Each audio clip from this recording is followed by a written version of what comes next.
Welcome to Kaumudy Global. Professor T J Joseph's memoir, Attupokatha Ormakal, titled 1,000 Cuts in English, has won the Kerala Sahithya Akademi Award in the autobiography category.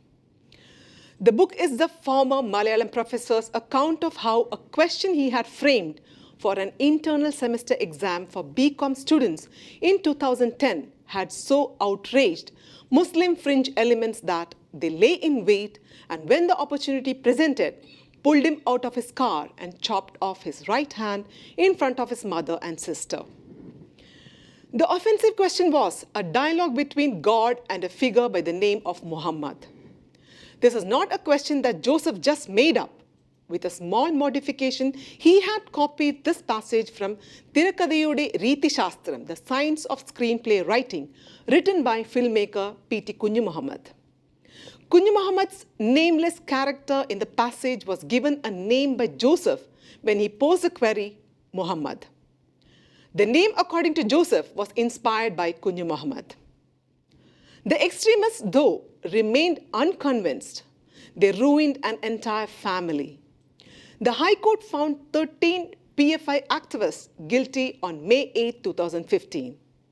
5 years earlier, on January 7, 2011, 2 Al-Qaeda members invaded the French office of Charlie Hebdo magazine and massacred 11 people there for publishing drawings of Prophet Muhammad.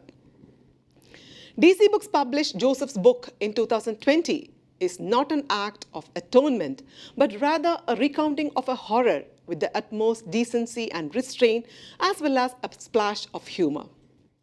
I am not sure if my book would affect those with fundamentalist leaning, but I'm confident that this book can influence regular people.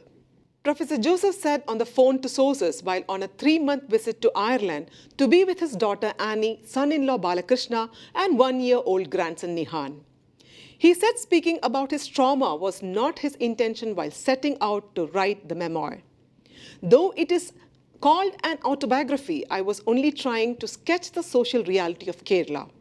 I wanted to show how insecure an ordinary individual is in a land such as ours, glorified for its literacy and social harmony, he said.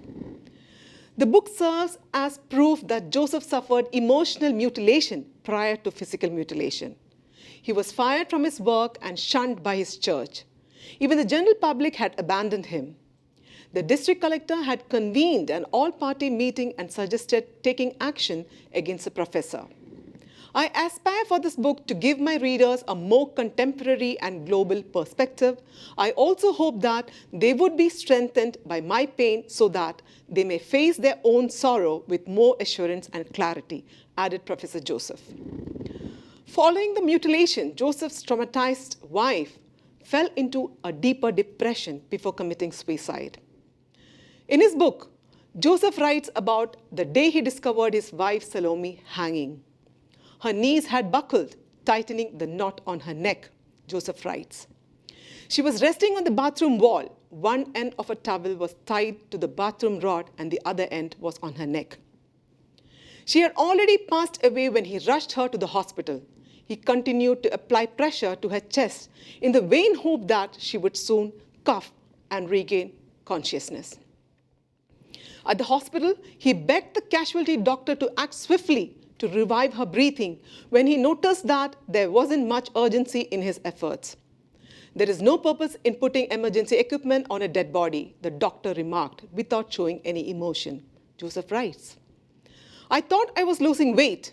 I was held and placed on a chair by someone. Another medical professional eventually arrived and took my hands. I was unaware that he was a doctor at that time. He seemed like someone I knew. I said, with extreme desperation, my wife passed away just now. What did I expect when I said that? Compassion or empathy? After that, nobody approached me. I sat like a man completely defeated, he said.